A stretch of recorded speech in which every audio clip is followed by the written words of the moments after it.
Approval of the Historic Preservation Commission minutes. 1 second. And Jess is walking in right now. We're just waiting for the YouTube live to get There we go. I have to make sure that it's being Oh, good. Cause you can start over and make it June. All right, now we keep moving. I on. am calling the June 6th meeting of the Historic Preservation Commission open, and the time is 6:02.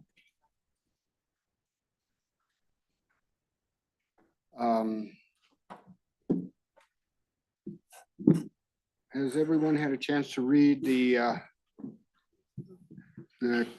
commission's minutes for May 2nd?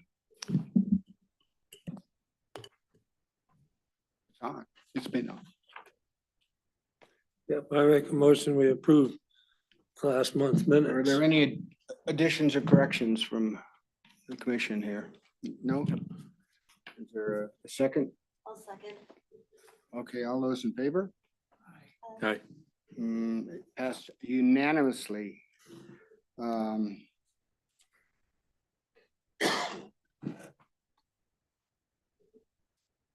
using the cheat sheet. It could be updated.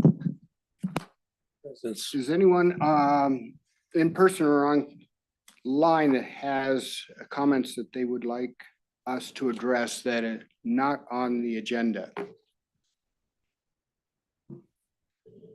So Ramsey and I are here just to give you a heads up. The property at 888 Main has that old log cabin that was for sale for a long time. Come up, Mike. Thank you.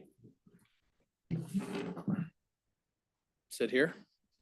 Wherever's comfortable. Sure. Just gonna get it on the mic. I appreciate it. It's on, I think.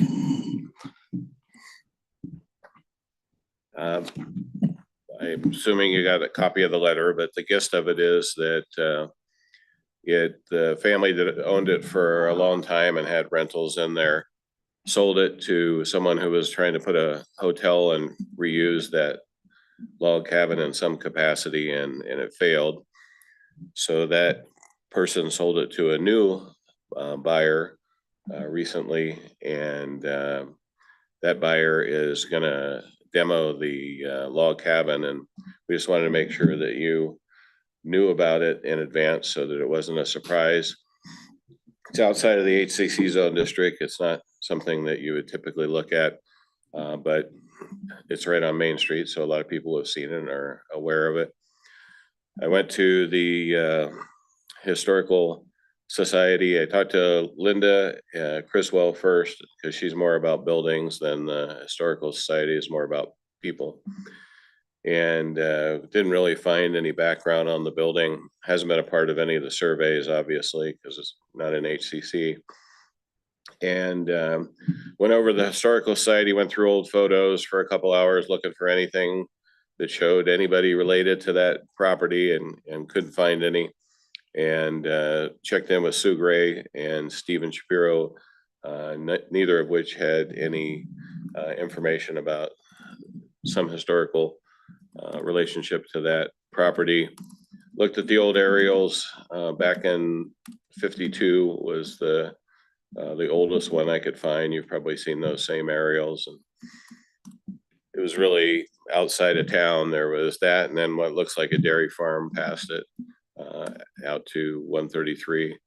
And Ramsey is worked with Evolve Structural Engineers to do analysis of the building. He can speak to their findings.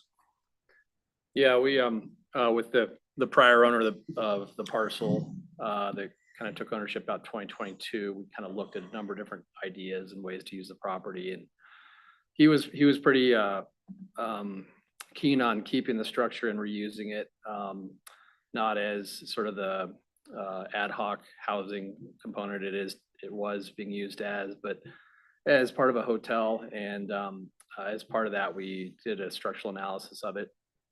And Dustin Wheatley at Evolve gave us a report and a lot of conversations about it. And basically resting on cobble that has been undermined by digging out the basement.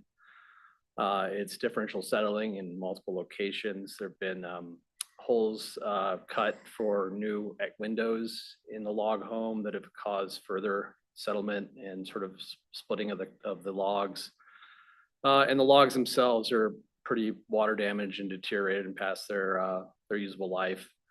The floor joists are not uniformly supported. They're supported with sleepers that are held up by ad hoc 2x4 posts, some of them doubled up, resting on scrap lumber that's resting on dirt floor.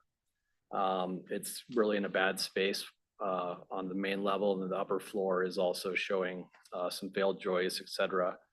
A lot of bad conditions, and the current owner is not able to get the property insured in its current condition. And the gist of the report from Dustin was that there are no structural elements that can be reused about the structure or retrofitted.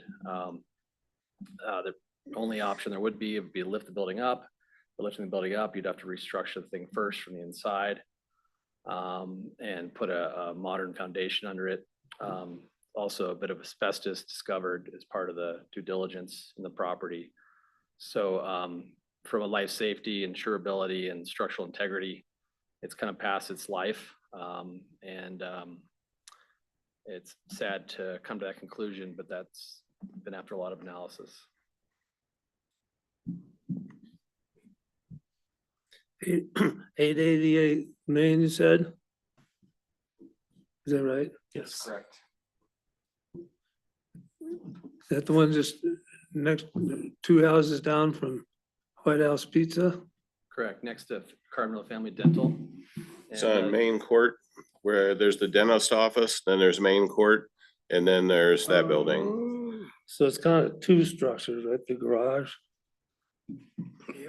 So there's a log cabin and a bunch of additions on it. Then there's a garage that I think I saw a building permit from the 70s. Kay may have looked at same information.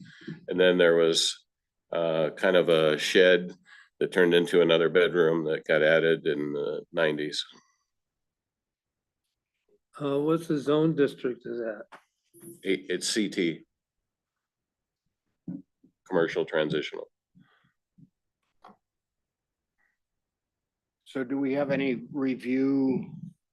protocol? There's no review purview for the HPC. It's not a structure of merit. It's not within the HCC. And so I think Bob and Ramsey were here just wanting to make you guys aware, let you know what's coming down the pike so that, no one's surprised. But yeah, unfortunately, there's no authority within the town's codes that would necessitate a review by the Historic Preservation Commission. Do you know when the structure was built? No, you guys have probably run into this before. Garfield County has a few favorite dates they like to assign to buildings. So one of them is 1899. We don't know. We've heard that it was brought to the site from El Jabal. To my eye, at least, the second floor doesn't look like it was part of the original structure. And there's been an addition on the west side, and then there's a decking addition on the east side. But there's no, in the 52 photo, that kind of old way that ranch settlement type where you have a little house with a bunch of trees around it. In the photo, you can mostly just see the trees, but I'm assuming there's a house in there. See, kind of the way people did it back then, so. And then just for the purpose of documentation of what was there before things are no longer there, we have identified that we could sort of run some quick floor plans and do some documentation on the outside, just so that there's a file for the future on what sat on that parcel and what was there existing before it's demolished. Well, I am familiar with your construction terms and state of the building. and know exactly what you're looking at.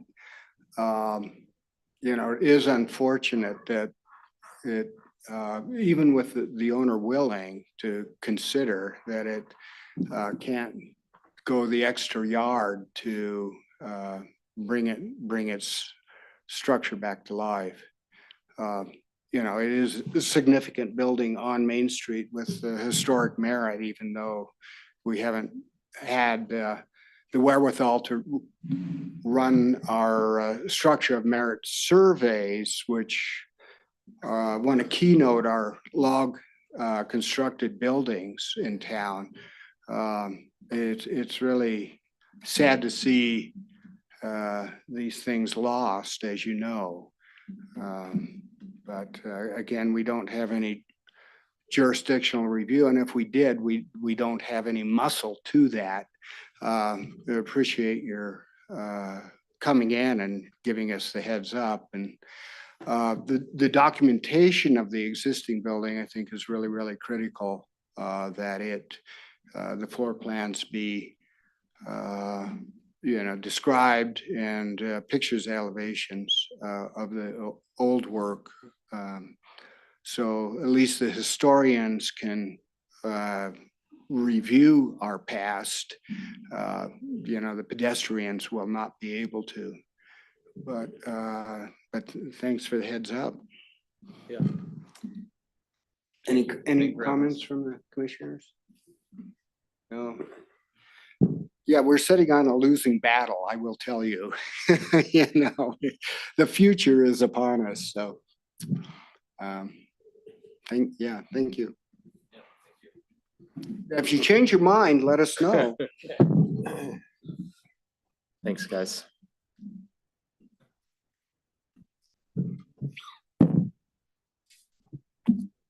Whoops, sorry.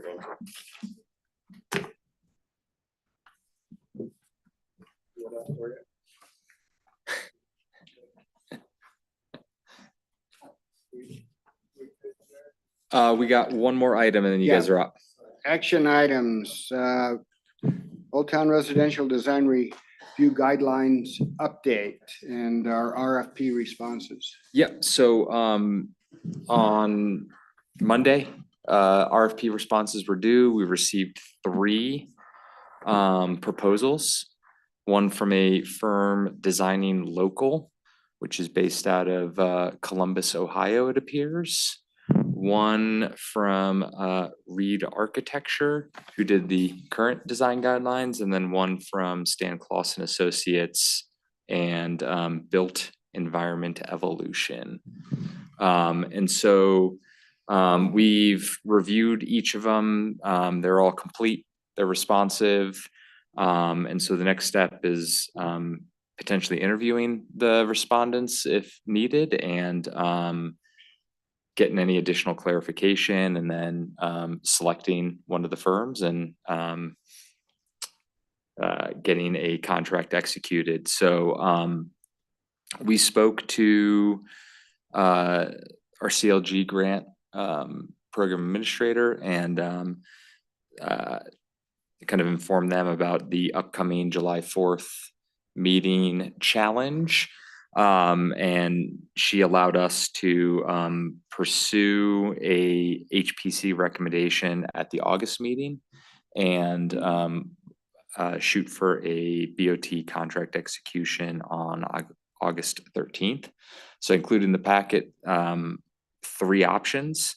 Essentially what we're doing is we're looking for a couple volunteers to potentially participate in the interview of the respondents and help recommend to the HPC a firm to select. And then either we could potentially consider a special meeting in July to make a recommendation, or we could wait till August for the HPC to make a recommendation. So that's kind of what we're looking at, and looking for direction from you all on how you would like to proceed. I would like to see all 3 submittals. And look at them. We can certainly get the submittals out to each one of you guys. Hmm, Am I even allowed to do this? You are, but I think given I think I really can't participate much. yeah, I just want to like look at them. yep. We can chat more offline. Okay. blackout. Well, I don't have a strong opinion on how, how we should move forward. Does anybody else? So the extension buys us what? Technically, per our grant contract, we have 60 days to execute. So we would need to have a grant contract executed by August 1st. Right. Unfortunately, we can't have a grant contract executed by August 4th or 1st, excuse me, because the grant contract or the not grant contract, the professional services contract needs to be approved by the Board of Trustees. And so in order to do that, we think it's best that the HPC make a recommendation on who you want to be the vendor for this project. And so the two options are hold a special meeting sometime in July to make up for the July 4th meeting that will be canceled, or wait until the August meeting, make a recommendation at that meeting, and then we turn around a contract for approval by the Board of Trustees like a week and a half later. Does that have to get reviewed by the town attorneys? Yes, and we will likely work on a contract prior to bringing the formal recommendation to the HPC, so that we have that ready to go. I think the interview and selection committee can likely work with the recommended vendor to formalize a contract. So you want two of us to pick, to go through and pick one, and then also have the whole commission approve that and then send it to the trustees? Correct. So we need two of us to do it plus a special But meeting. what we don't want to do is have a notice public hearing to do interviews with applicants. So by only having two of you participate in an interview panel, we can have an interview with the respondents, and then we can bring that recommendation from the selection committee back to this group to review and So make a we need to have determination on. a July meeting also. Only if you want to make a recommendation prior to Yeah, August. The selection committee will hold interviews likely in July. And likely early July, to make sure that there's an opportunity to keep this moving forward. Yeah. So it's really just, do one or two of you want to participate in an interview with staff, or do you want staff to do the interview and come back with a recommendation? go for it. Mhm. And I'm Well, not allowed to do that, so. Correct. Yeah, I've got a busy summer schedule. I guess I could sit in and listen to it. Okay. Sit in and listen to. Okay, Okay, we can work with you, John and Jess, on finding a time that works for all of us, and we can let the 3 respondents know and go from there. Okay. I think we ought to have a July special meeting also, instead of waiting until August. We can talk about that at the end of the meeting under kind of the staff updates portion and see if yeah, let's do All right. that. if we want to do it. I don't want to delay these guys as we No, they, look at calendars and figure out what may or may not work. Okay, okay. Um, but it's lightly.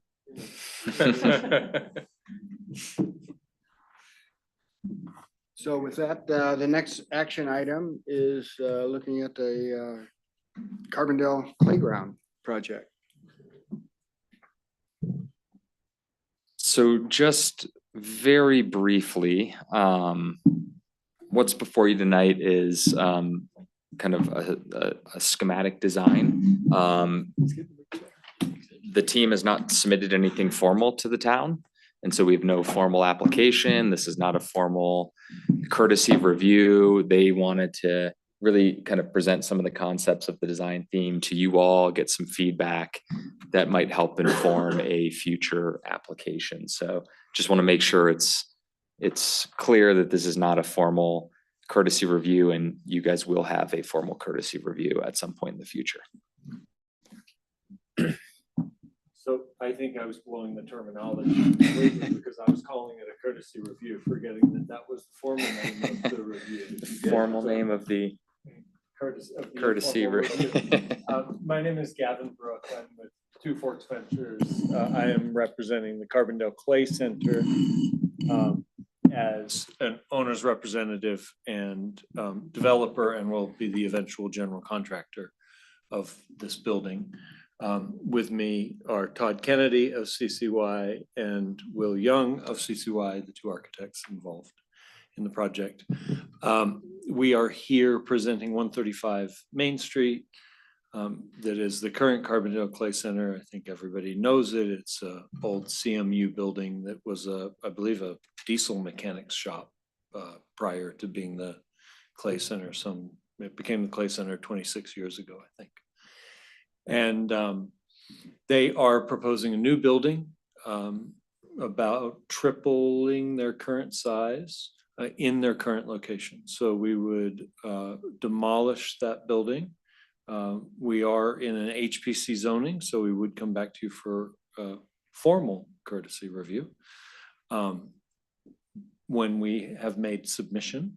But we are in HPC, so we have the HPC design guidelines, and we are surrounded by CT on both sides of us. We were just recently rezoned HPC about 2 years ago.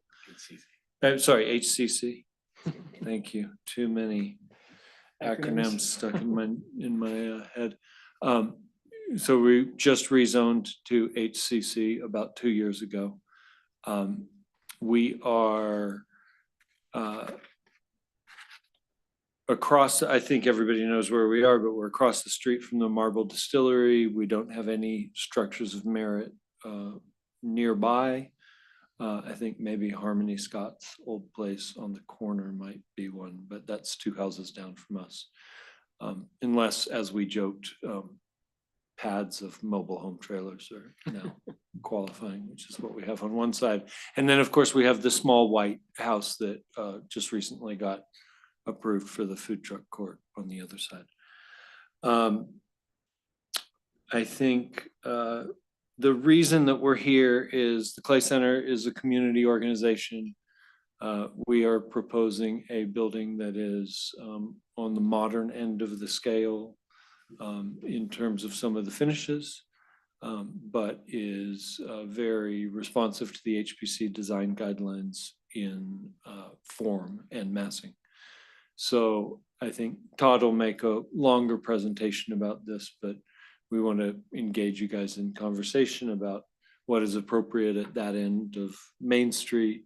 We're obviously not at the core of 4th and Main, but want to honor and respect the HPC guidelines. So I think with that, great, Todd can give a. Thanks, Gavin. So again, as Gavin mentioned, I'm Todd Kennedy. I'm one of the partners at CCY Architects in Basalt. This is Will Young. He's our project architect and also a pretty successful potter and ceramicist. So really understands the world of clay. And I've been a member of the Carbondale community since 2003. A member of the Roaring Fork Valley community since 2000. Been here a long time. Carbondale is an important part of my life, obviously. The Clay Center is an important part of my life. My 17-year-old son grew up in the Clay Center, making lots of very heavy cups and bowls, which now serve as various ice cream bowls and dog dishes throughout our house. Walking through our presentation, I think we started really with some context that is just about what is the Clay Center. I think everybody's pretty familiar with it. And speaking to the community that it fosters, which I think is a really important part of what we've considered in terms of what we're designing and who we're designing for. I think equally importantly is the state of their existing facility. The staff at the Clay Center needs to pretty continually move wheels around, move tables around, because they're just so limited on space. We were sharing these photos just to, again, provide the historic context. Of course, the Clay Center here, the future food truck court, the mobile homes, the Harmony Scott building, and then of course, across the street, the two-story facade of the Marble Distillery with the third-story element pulled back from Main Street. Circling back to existing conditions, the Clay Center has a vibe that is funky, that I think embraces Carbondale, that embraces the Carbondale Artway in a really successful way. It's vibrant, very popular. Part of the reason for the size of the new structure is that there are waiting lists for classes at the Clay Center in the hundreds of people. And there's really an opportunity to serve the Carbondale community and the broader Roaring Fork community in a better way with a facility that's of the scale that they're looking to create. These are the plans. I don't think we need to spend a great deal of time going through the interior of the space at all. But I think what's important to talk about here is some of the ways that we've tried to think about the building in terms of addressing the HCC guidelines. And that's predominantly in the building form and the site planning of the project. The Clay Center, even though the land use code does not require parking on site, has chosen, no worries, has chosen to keep some parking on site. We debated what's the most appropriate way to provide some parking on site, and clearly it wasn't going to be on Main Street.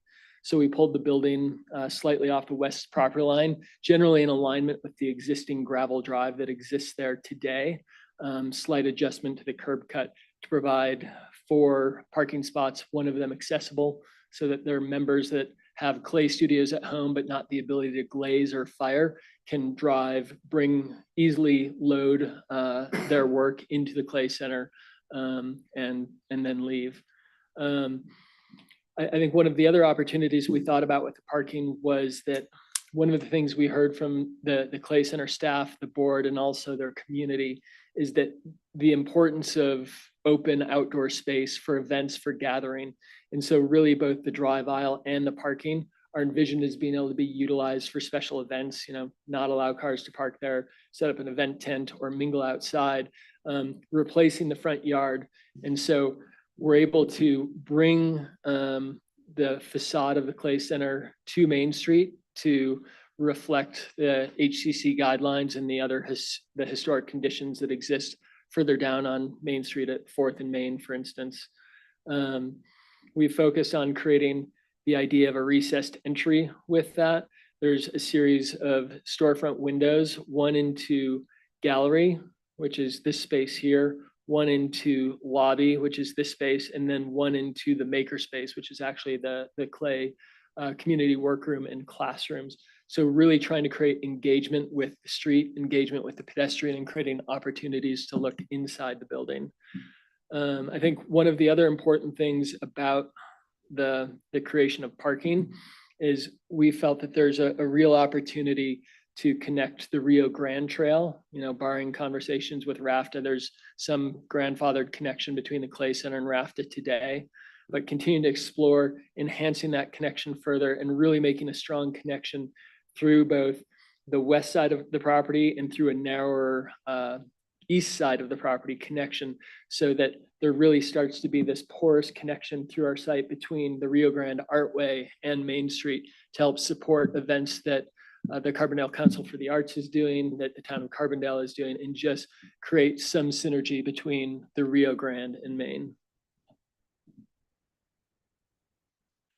So this is the first look at the building. On the corner of the drive to the parking and Main Street is a one-story element with a roof deck on top, which is really envisioned as a part of a way of engaging the community. There's exterior access to that rooftop deck so that on First Fridays, the energy of Main Street can really flow onto this rooftop.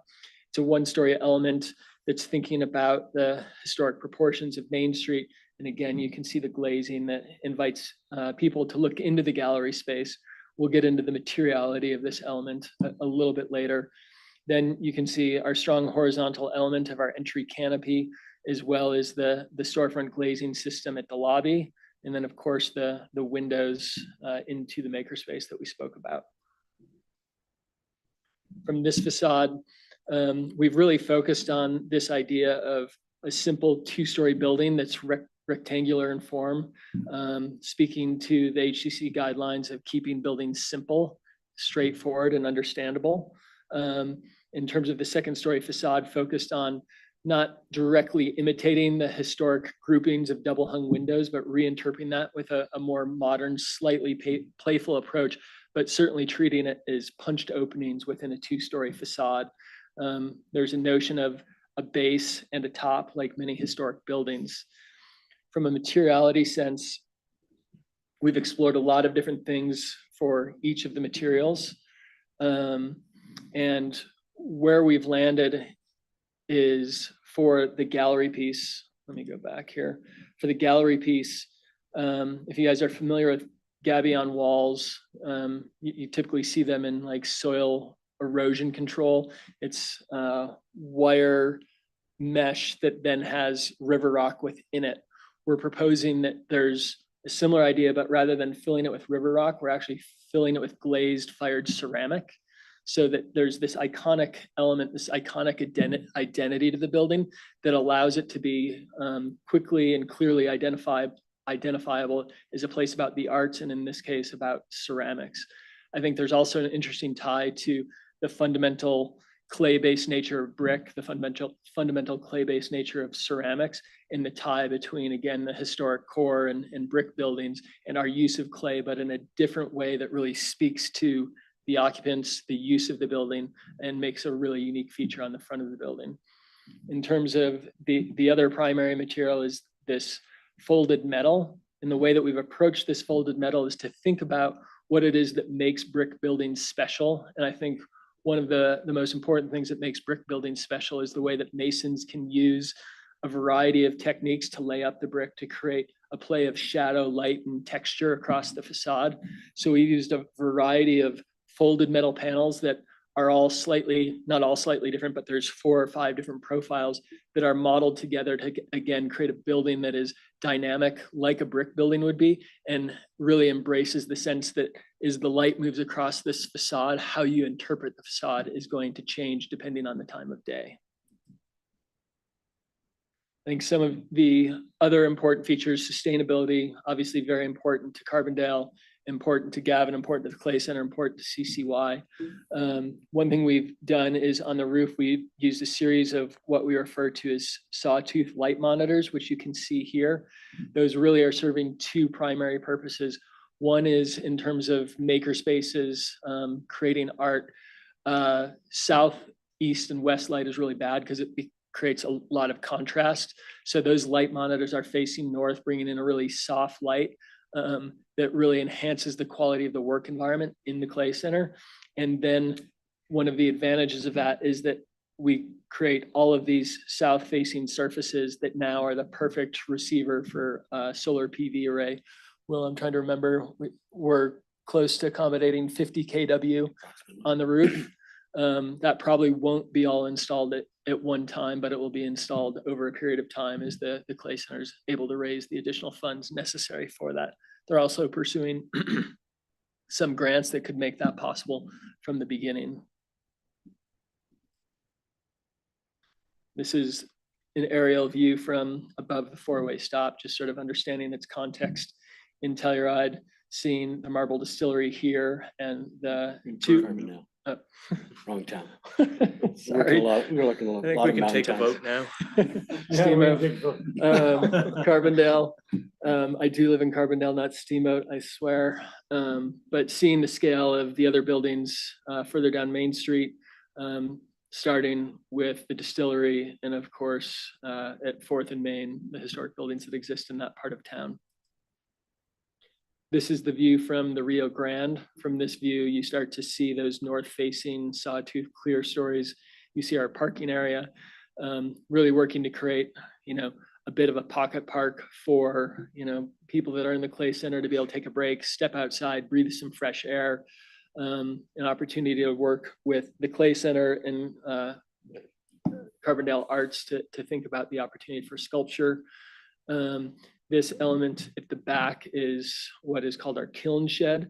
If you've been to the back of the Clay Center currently, it's sort of out and exposed. I think it has a nice messy vitality. And I think we're trying to still embrace that messy vitality, but clean it up a bit and make it contained so that that space it's not conditioned when the kilns are firing. It certainly is quite warm, but it creates protection for loading and unloading of the kilns, but using a series of sliding panels to really create not only engagement on the Main Street side of the Clay Center, but really create some engagement on the Rio Grande side of the Clay Center as well, and create the opportunity for people to look in, see what's happening within the kiln yard, excuse me. A couple interior shots, obviously not the purview of HCC, but an approach that again reflects the sustainability principles, really focusing on simple, resilient materials that are durable to a facility like this. So the working spaces are predominantly plywood. We use a lot of painted white sheetrock in the upper volumes of those skylights. Again, really with the intent of bringing as much light down into the space and getting that light to bounce around in the space to the greatest degree possible. One last interior shot. And then revisiting materiality a little bit more in a bit more detail. So, this view here is from the rendering, and the color of the glazing isn't perfect, but here's a really quick mock-up of what that ceramic gabion wall might look like. And the idea is that it really helps continue to build the Clay Center community, and the stacking of the ceramics within these gabion structures could really be a community-driven event that's also partially helping fundraise and is creating a strong tie between community members and the end result of this building. In terms of the bent metal, here's a project we looked at for a little bit of inspiration, and again, a shot from our rendering. And then our secondary material is corrugated fiber cement. It was selected, one, because it's affordable, two, because it's very durable, fire resistant, doesn't need any maintenance. And that primarily clads the back 2/3 of each facade, and then the back facade that faces the Rio Grande. And then one final drawing to share with you. We've got some other drawings in this package, but in terms of new information, I think this wraps it up. This just starts to speak to the sustainability principles, Northlight, that we've already addressed in terms of how solar panels are positioned to be optimized for the most electricity generation. And we're also looking at a radiant heat slab, which would rely not on boilers, but on heat pumps. So we can also use that slab for some cooling. And the advantage of that in a place like the Clay Center, full of clay dust, to use a more conventional forced air system is really compromising the indoor air quality of the facility. So the heat pumps and this radiant system really allow us to focus on tempering the space appropriately without compromising the quality of the indoor air. Provided these two don't think I missed anything, I think we'd love to open it up to your thoughts. We can click back and forth into the presentation and hear any comments, questions, concerns that you might have. Commissioners? Oh, I think the building reminds me of Solar Village in Prospect, Newtown.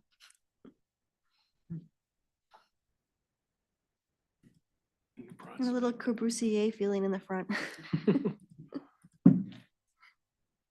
Is the ceramic, like, many people are just gonna like start like gathering it up and building the wall that way? Or how are you gonna keep it clean?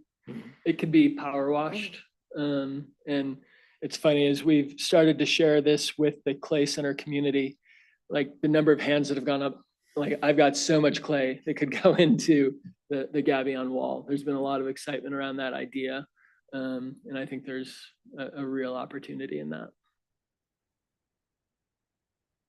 And we are proposing to mock it up. So as we sort of get through the next steps, we'll mock up a piece of this against the existing building and be able to have you guys for site visit if you care to come and have a conversation about it and have a look at it in person.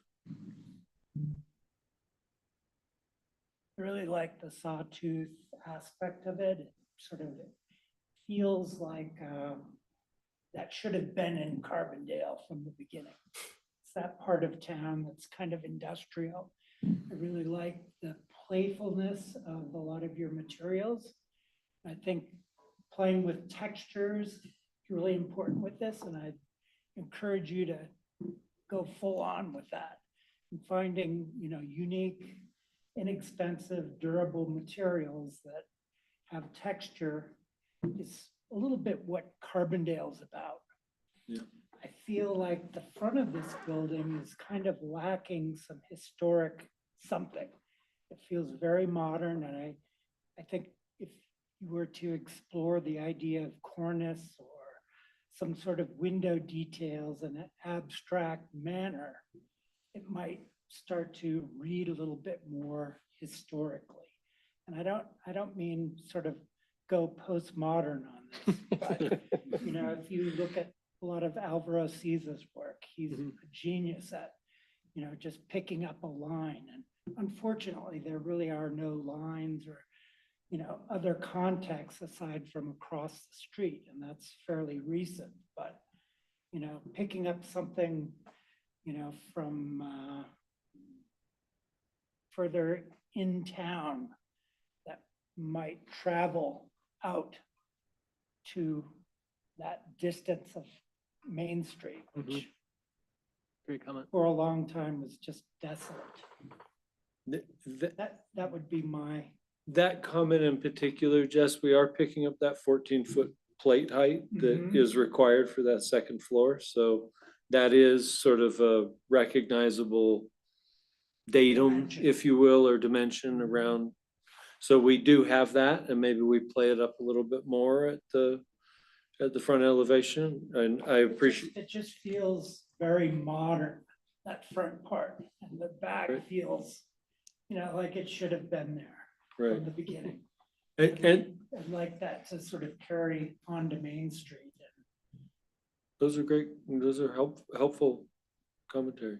I mean, That's I great. just add, I think, given the depth of the materials we're working with, whether it be the corrugated cement board or the folded metal or the gabion, the windows are gonna set back, recess, so there'll be this shadow line that is somewhat similar to how brick facades project out.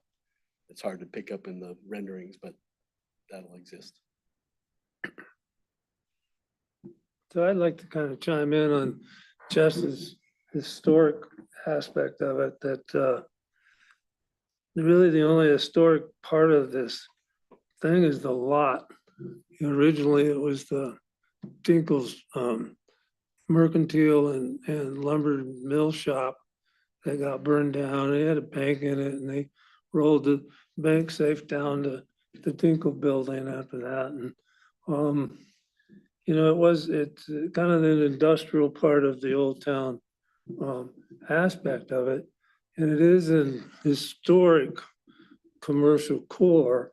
And other than the land it sits on, I don't really see anything at all that has anything to do with historic at all. It would be nice to have it not be so modern looking. You know, I'm not asking you to make it like a Disneyland kind of history building, but I think it can fit into downtown a little better, as far as the buildings go. I know you got the vodka place across the street. But you know, that's too bad. You do have log cabins across the street also, and on the corner, you got one of the very first structures that used to be the stage stop and the only food you could get in town as the stage came in on Main Street. It's the jeweler shop was and the residence now. But you know, it's a very historic area, and I'd really kind of like to keep the historic part of historic commercial core a little more obvious.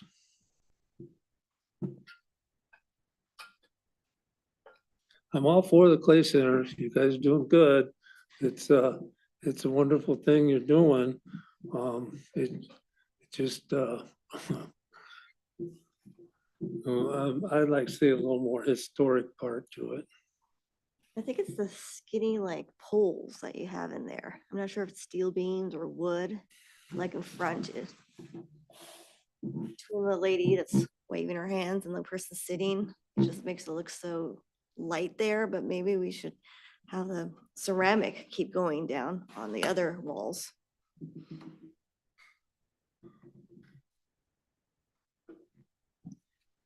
It just seems like it would bring it out a little bit more. It feels a little bit more sturdy, like brick or something, instead of very super modern on that corner. Well, I think it's a very well thought out building and design. And when I first saw it, I liked it, but I was concerned, and I spoke to Eric, I said, you know, as a HPC member, how do we address this? So I went back to the guidelines and I started going through the guidelines and looking at the design, and just about everyone was ticked off. You know, the 0 setback in the front, the 14-foot high floor heights, keeping the massing of those the sawtooths toward the back so that it's not, you know, visible from the front. And when you get to details, maybe it falls apart a little bit as far as strict compliance with the guidelines. But I liked, you know, the description you gave of how the clay ties into the brick, how the materiality could also tie into masonry. And I think that the fact that it looks like a somewhat modern building is not inappropriate for an art center.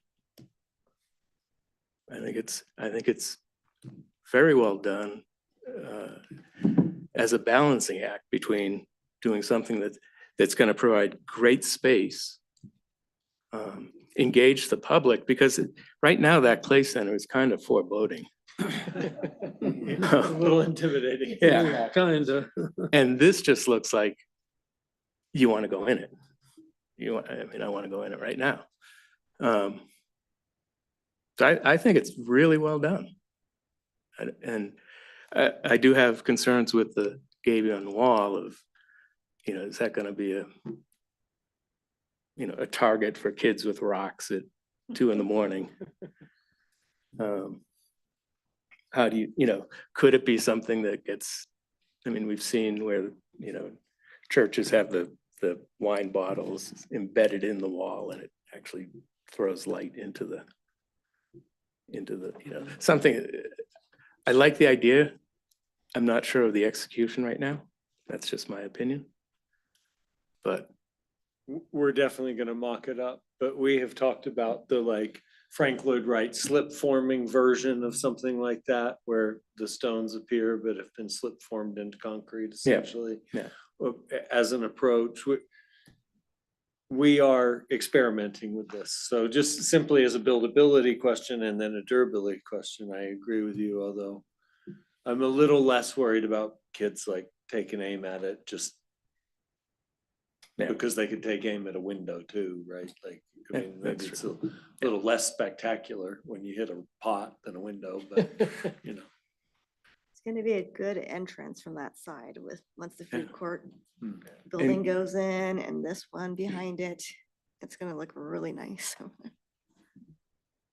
And you're aware of the future plans for the food court? and Yeah, we're collaborating. That they're, Yeah, we're collaborating with Rich on okay, landscape architecture and all sorts of things. So yeah, we just spoke a little bit with Bob in the lead up to this meeting as well. So great. We're trying to reach out and make sure that everybody knows what we're doing and we know what everybody else is doing so that we can be a good neighbor. And Shadow lines are really important because you do have that southern exposure.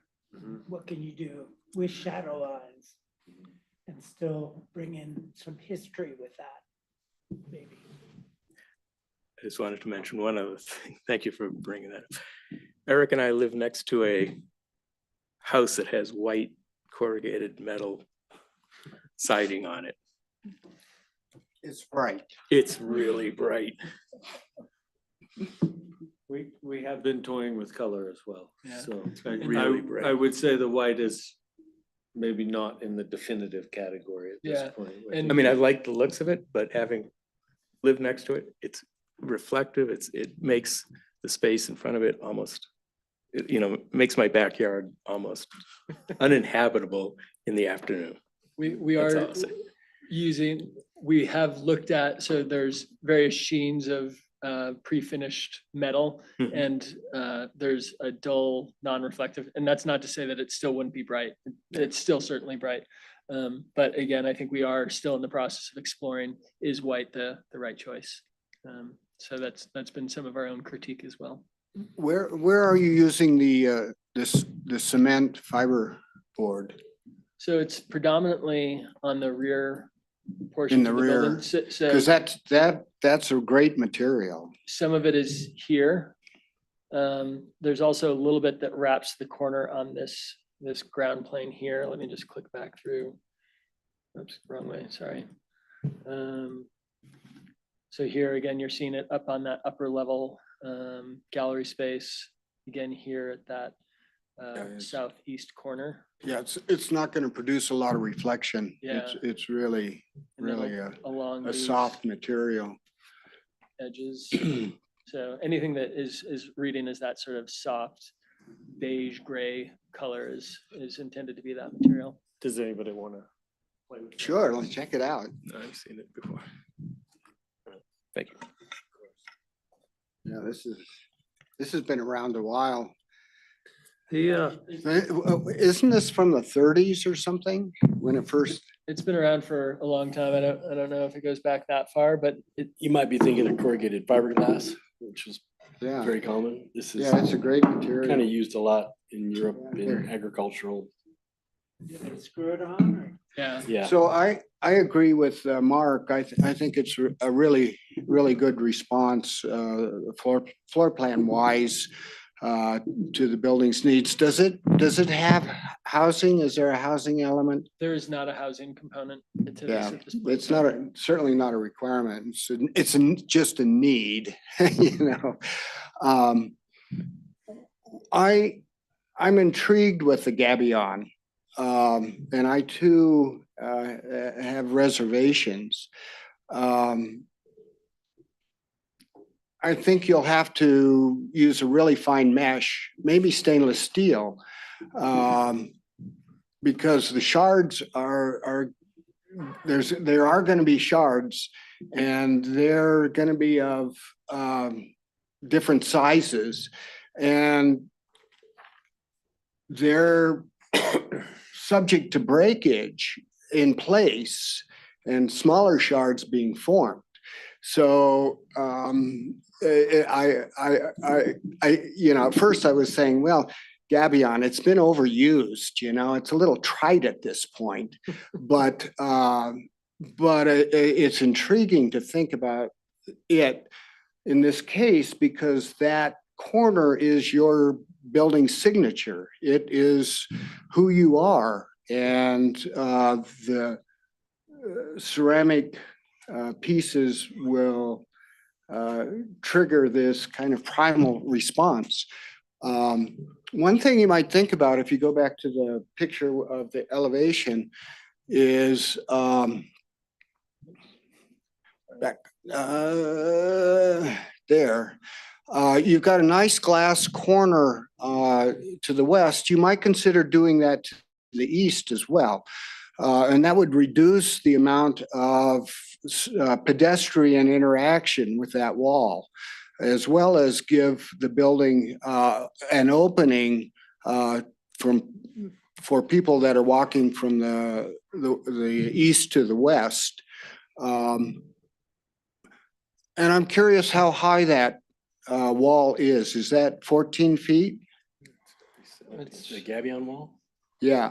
Well, the floor to floor is 14, so then there's another 3 or so feet, 17. So one other thought is I really like the idea of that 14-foot plate height response. And one thing is you might put a line through that material at that 14-foot level, like a C channel, the depth of the floor, and really define that that point across the width of the building, not only in the gabion but in the metal as well. Really, use that as an earmark and a historic gesture, if nothing else. And I always like cornices. That does give, like Jess was saying, a nice shadow line. And I think the windows on that second level can be, like he suggested, a little more playful. Not double hung, of course, but I think the mullion lines in the big square window might be interesting to explore. That subtly could be done, picking up on some historic proportioning. But all in all, it's a great addition to Carbondale. Congratulations, guys, for bringing it to this point. Thank you. Thank you. Oh, one other thing. I think one of the great things about the current center is it seems to have a playful, well, Color scheme.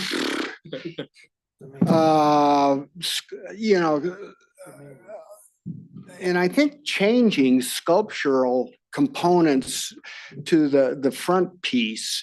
And it would be nice to have an opportunity to have, changing pieces at a pedestrian touchability somewhere and along that front facade, so that there's it's not a static elevation, but it changes over time in ways that artists can only think about. So anyway. Where does the airstream go? That's what I want to know. Yeah, we love that. Its function still exists, but it's now inside the building.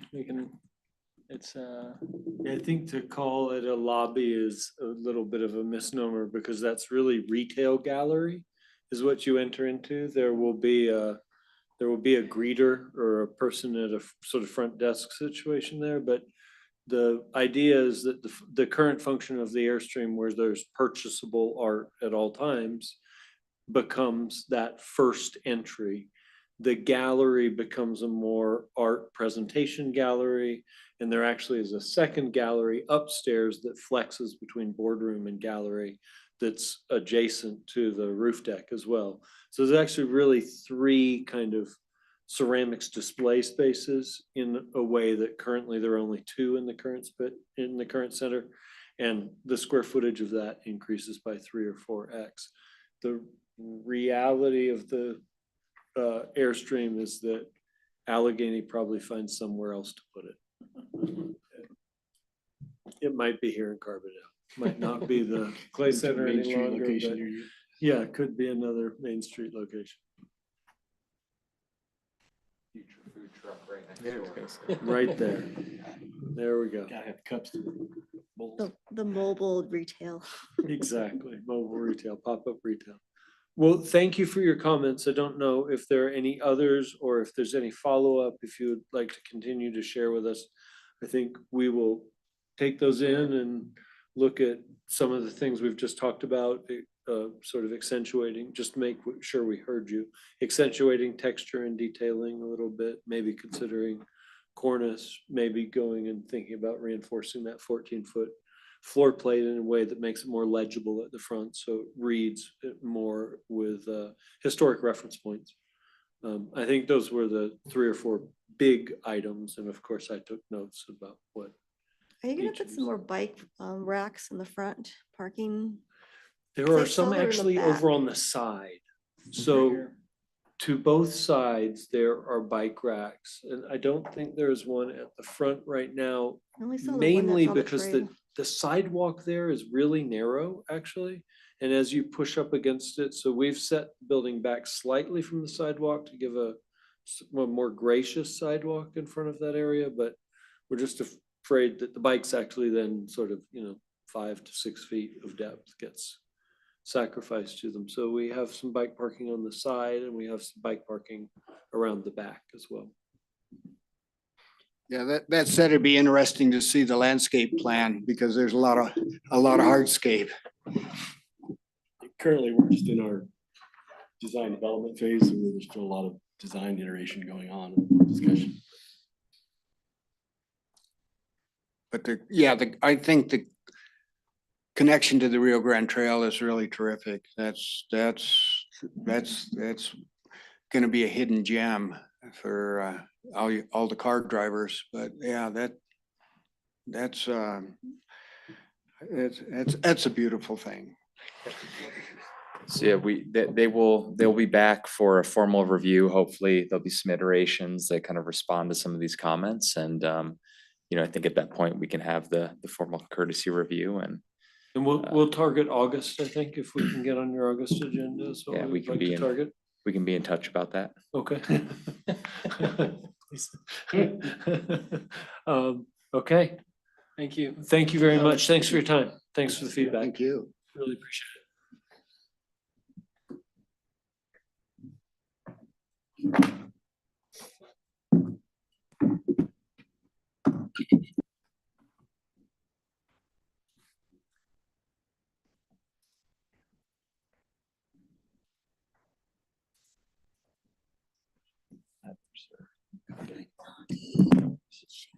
I was going to. Just go to you. Yeah, wherever. Okay. Thank you, Gavin. Thanks, John. All right, so you guys probably saw the email from Heather. She did a bunch of mock-ups. I have the one that I showed you last time, but a new map for the backside, so I can send these out to you all.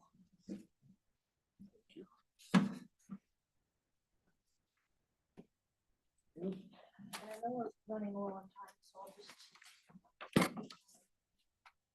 What do you think?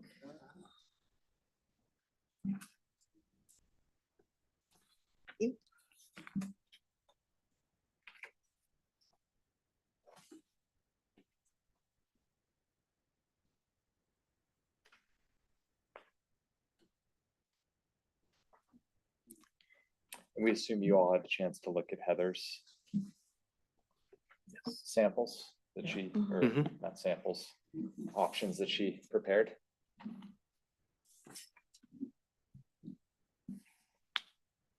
Yeah, the main thinking on the back was just to get them to go to the tours on the phone that have already been done. Because putting every single point down on the map got very busy and hard to read. Yeah, so that's That's why a I great wasn't way to do doing it. that. That's why I Yeah. had the 3 different surveys color coded as just the roof type of plan, the building print. And then it'll be scattered on mine. Like those 4 colors with those 2 museums. But 1 o'clock, it was like I was done. So I think I had about 2/3 of the points like on there. And I was gonna go and change, because ArcGIS seems to put Carbondale Elementary School down there instead of Crystal River, so there was things like that I was gonna change.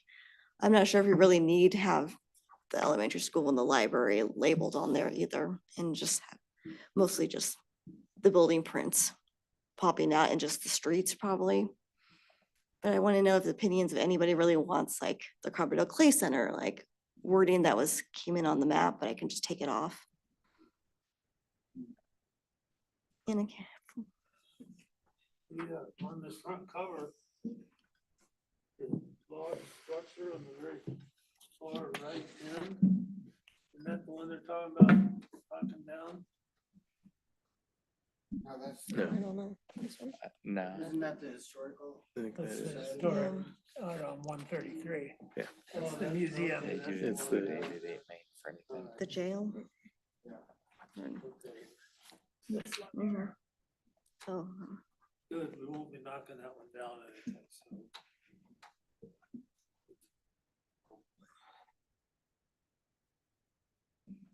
Well, I think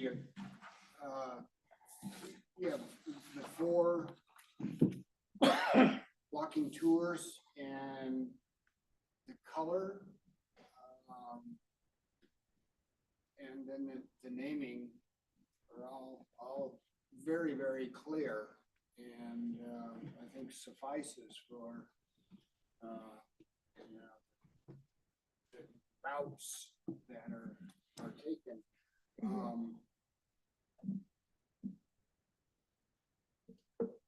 Yeah, I mean, it could almost be put into a postcard size by folding it and, you know, this is colorful, but this is the critical piece.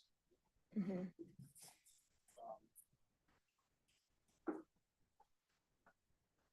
You have one Maybe, image, yeah, maybe it could be both too. could it be one image on one side of the page and the other on the other? Oh, yeah. It didn't print double sided, but it would be, Oh, it would be yeah. like this, yeah. Yeah, I mean, I think, ideally it would be nice to have it about. Yeah, this is, Is that, is that? okay. Yeah. So that's what. Same size. mine is the 8.5 by 11 sheet one that they put on there with all the permanent sculptures. Is that one? And then, Well, there's 2 different sizes. yeah. Yeah, I this went is with the bigger size one on my mock-ups. This is 5.5 by 11?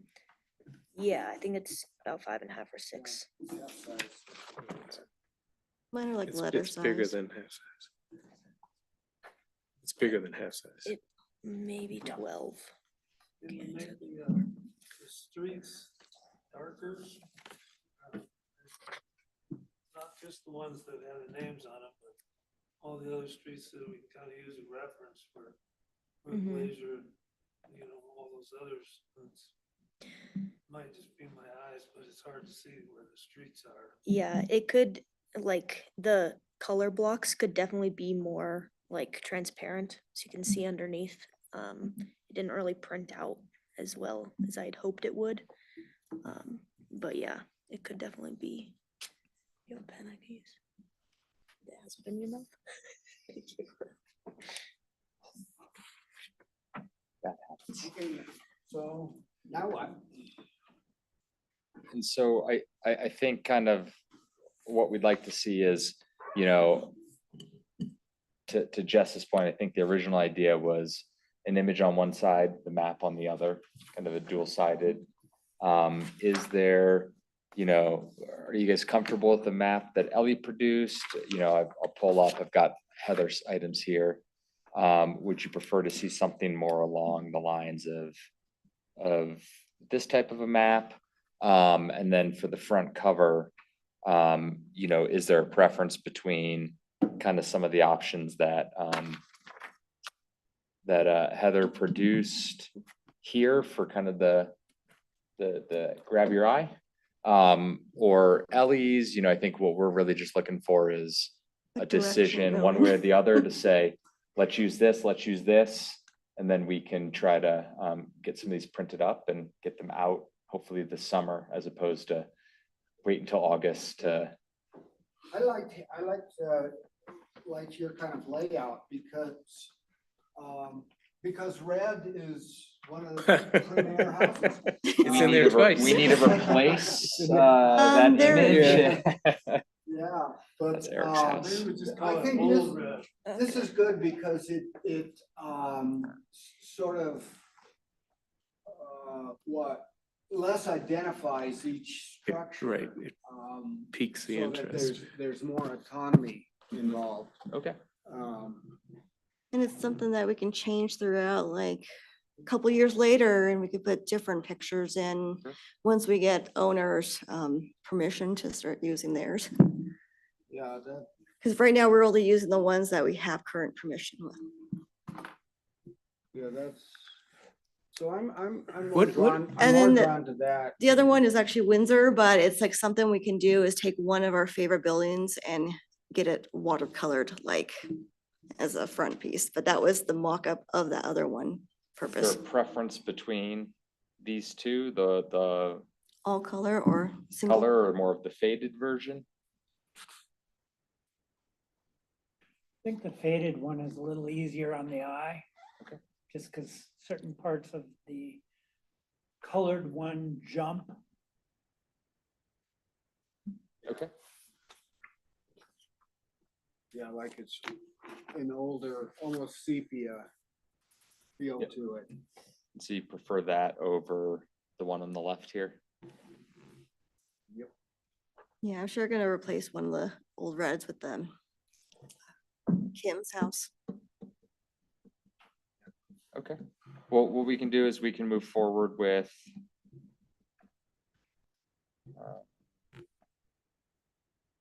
this option on the front, and if you guys are comfortable with the rear, we can try to beef up maybe the street colors a little bit.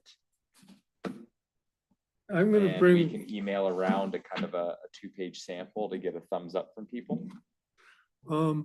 we put together a couple maps of this several years ago. Kim and a couple others of us from the Historical Society for our walking tour kind of before the town jumped in on it. I'm gonna bring those to you tomorrow because do you, Ellie has those. That's kind of just the starting point that she worked off of. Mhm. to create Okay. this. well, it doesn't look anything like the map that you got here. I- That's the reason I'm saying it's, One of the reasons why is you can't print, the one that you guys produced is like on a 11 by 14. It's not really a very portable. Yeah, I'll we look got- at it again. And maybe I'll bring it in anyway. Okay. And it's,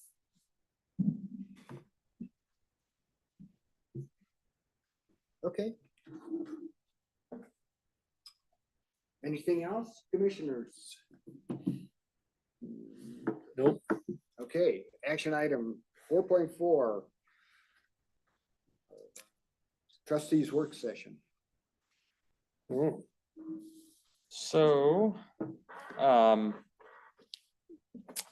as we kind of included in the packet, we have scheduled a July 16th work session between the Historic Preservation Commission, and the Board of Trustees. Trustees are trying to do these annually with all boards and commissions, touch it base, see if there's needs from the boards and commissions, goals for the years, concerns, things like that. So what we have produced here was kind of some goals that were and accomplishments of 2023, as well as some of the courtesy reviews, and then try to surface a couple items that we felt were worth kind of bringing up with the Board of Trustees, the OTR design guidelines, public outreach, and structures of merit plaque program. Wasn't sure if there's anything else that you guys wanted to include in a work session. If you felt those were adequate topics to talk to the trustees about. If there's anything we were missing. So we're really just looking for feedback from you all so that we can get this prepared and get you guys aware of the meeting and have a good work session. Those typically are anywhere from half hour to hour, kind of depending on the topics to be discussed. I'm sure the trustees might have a few thoughts about OTR design guidelines and historic preservation kind of extending into the OTR district. And so I'm sure that would be a good conversation. Well, unfortunately, I'm not going to be here for that, Oh, man. but I want to give them an earful. I'm really disappointed with our trustees this past year for not stepping up to the plate and supporting HPC when it came to the Forest Service projects. And even though we don't have jurisdictional review, we crafted a very, I think, appropriate letter to the trustees who failed to support it, endorse it. And I still have a pretty bad taste in my mouth over their lack of support for what we're trying to accomplish here. I think if we would have had more support, grassroots support, we could have saved at least, the stables building. And to see it torn down and trucked to the dump in front, in front of my house on a daily basis for the past month has been disheartening, quite frankly. So I'm hoping that the new board is more sympathetic to what we're trying to do here. But, for me, it's been a year of loss.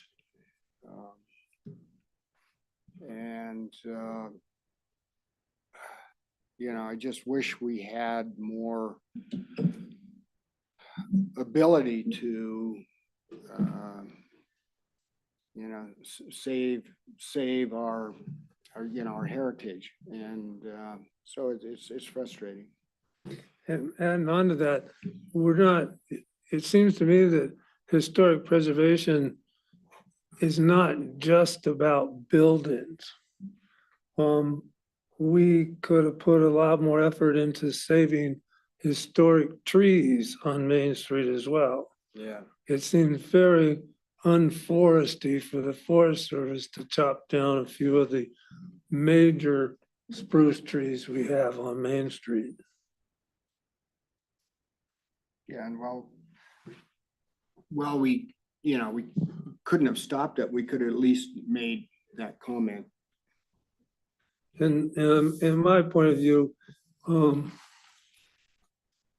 which is just my own personal point of view, they didn't have to do that. They did that because they said the town wanted it with HCC, the building up next to the sidewalk, but technically they're not part of HCC. They're their own island, their own federal property island that is not HCC. So they technically, obviously, they could do any damn thing they wanted. But the one and a few things that they did quote from the HCC was to take the trees down, and so they kind of blamed that on the town for being a zone part of the zoning. They could have moved their building back, saved those beautiful trees, gotten everything that they got out of it.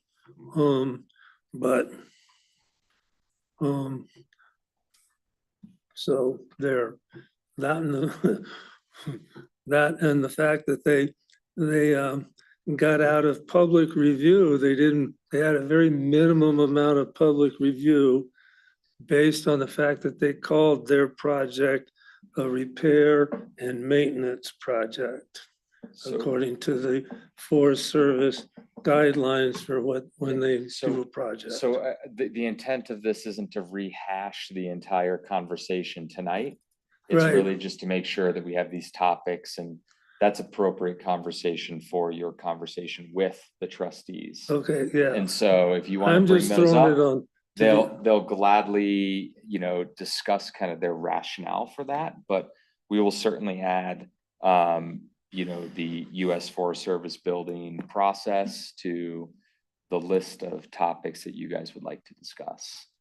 Is there any other topics that you would like to discuss with the Board of You know, Trustees? I unfortunately, I didn't get to look at the list there, Mhm. Jared. Yeah. But is on the list a review of our chapter 16 language? There is no, that is not included as a discussion point. So if it is something that you guys want to bring up, we Well, can it's so bring that up. archaic and, you know, we have to live with it. We haven't encountered a demo project in the historic core, but I thought we were gonna work on that after we did the design guidelines first. yeah, is that gonna be part of, that's not part of the consultant's work, right? Nope, they're gonna provide design guidelines and they'll provide some Yeah. recommendations for how to implement Yeah. the design guidelines related to the OTR zone district. They are not gonna propose Yeah. unless that So I don't know. entails with some portion of chapter 16. It's They're on not the gonna wish. propose. It's on the wish list. Okay. And the goal of chapter 16, is that to increase the level of authority of the design review or well, bindiness or of the just to design review, or is it process? What's your goal? Yeah, with- the process, the to clarify the process to begin with. And if there's, you know, the political will to strengthen our position, but the first and foremost would be to just clarify.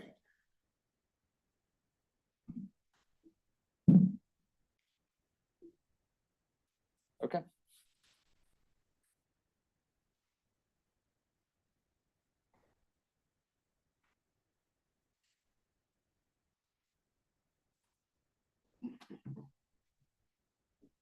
Anything else? Nope. Nope. Alrighty, we will update this and we'll get some information out to you all about the upcoming July 16th work session.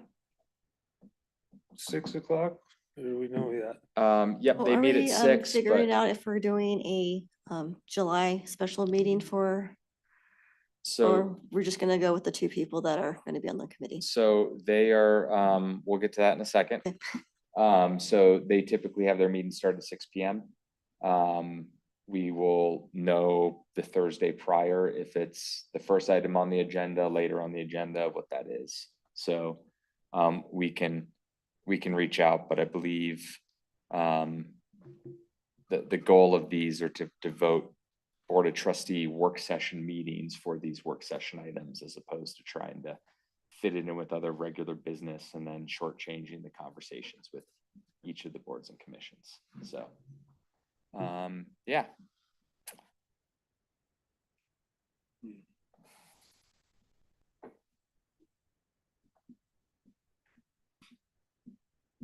And then last is the staff report. So essentially what we have is July 4th, federal holiday.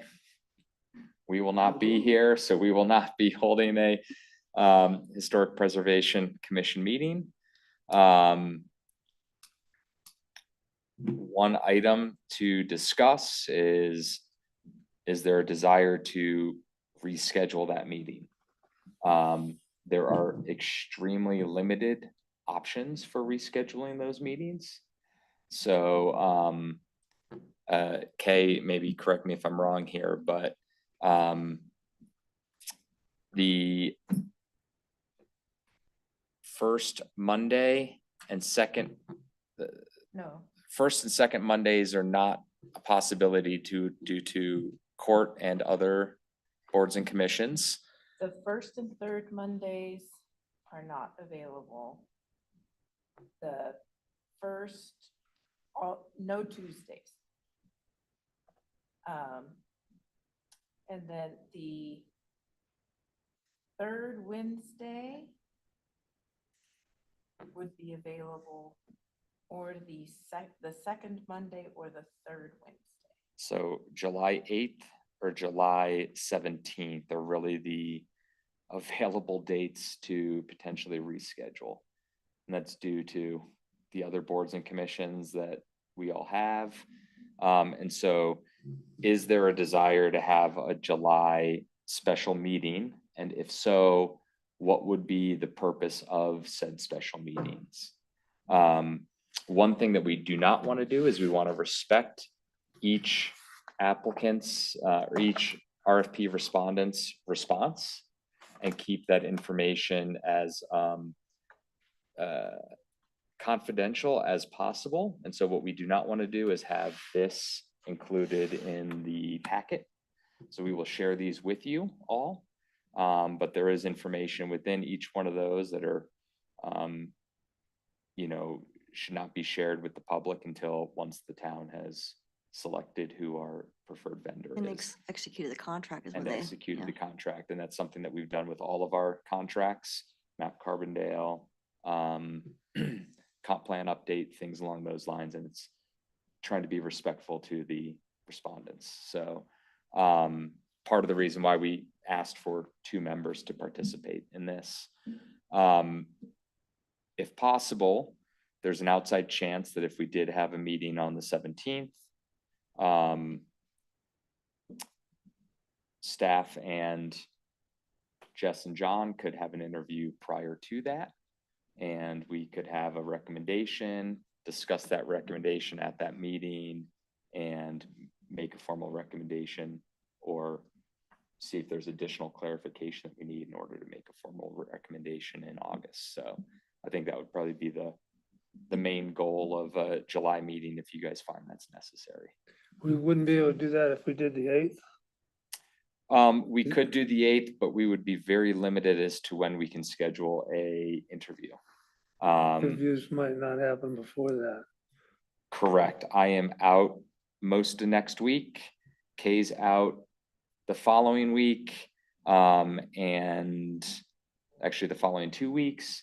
And the last week in June is extremely busy for staff. And so really what we would be looking at would be the potential interview that first week in July. That would be the only way that we could make the 8th a reality.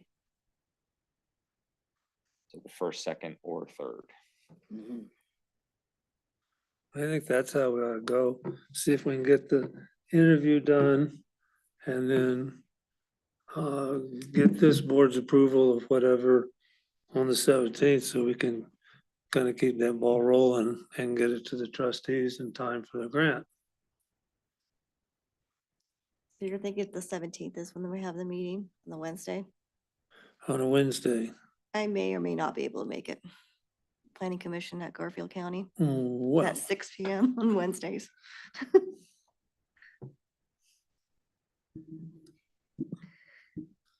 I won't be available either. on you the won't be 17th. available either. No, I'm gone. Oh, I don't know exactly what the schedule is on the 17th for us. and you too? Quite a lot, right? Might be there for sure. I'm making plans to go back east. Well, there goes that. It's down to me and Kim and Jess. May or may not. Mhm. We'd have to check with her, but otherwise we could just hold off and we I think it would could be great schedule. to have 3 people in the meeting so that, there's sort of a break and a vote. Should there need to be one. For, The selection? Recommendations or, You have to have 4 for a quorum okay. to make a decision. yeah, to make a formal recommendation, there'd be 4. The reason we're trying to keep it to 2 people is to avoid any sort of requirements to post a public meeting just to do interviews. So So, it's a numbers game. so we would have 2 people at the interview and then 4 people Minimum 4 people at July. at a July meeting if it would work out. Otherwise, we would hold off to the August 1st meeting To be honest with you guys, even if there was a recommendation made on July 17th by this board, we still would not request, we still wouldn't have the trustees approving a contract until their August 13th meeting. August There isn't, 13th. there isn't enough turnaround between the 17th and the packet deadline of the 18th to get a, And what's the deadline for the grant? the grant, we are allowed to get the contract executed on the 13th. We got approval from the from the grant manager to do it on the 13th. So that's a possibility.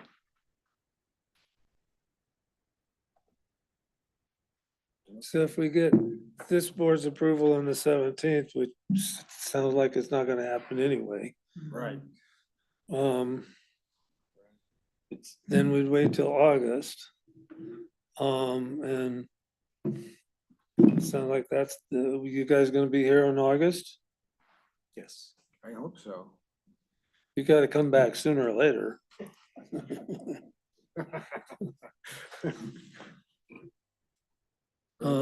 Sounds like we push till August. Yeah, sounds like it.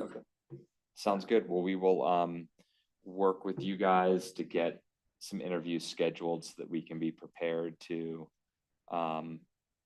make a selection committee recommendation to this group at the August 1st and hopefully move forward with the contract on or a recommendation for a contract at that meeting.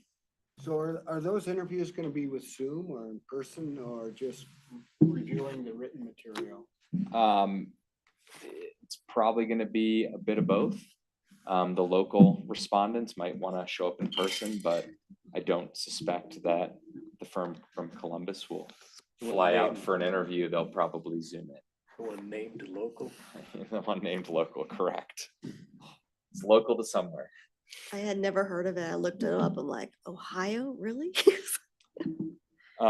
So yeah, so it will be a combination of in-person, hybrid. We'll probably do it in this room. Kind of depends. Cool. That's all we have for you guys, and we'll kind of work with everyone and plan on seeing you all in August, if not sooner, but formally in August. Wow. Okay. Yeah, you guys bring a bunch of money to First and Friday and donate it for our new pool.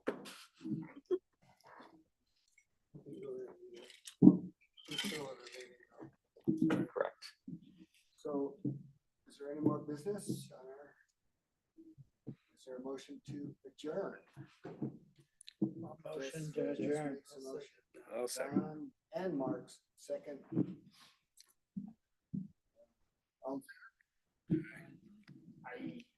Awesome. Thank you guys. Thank you, guys. Thank you. Thank you, Ellie.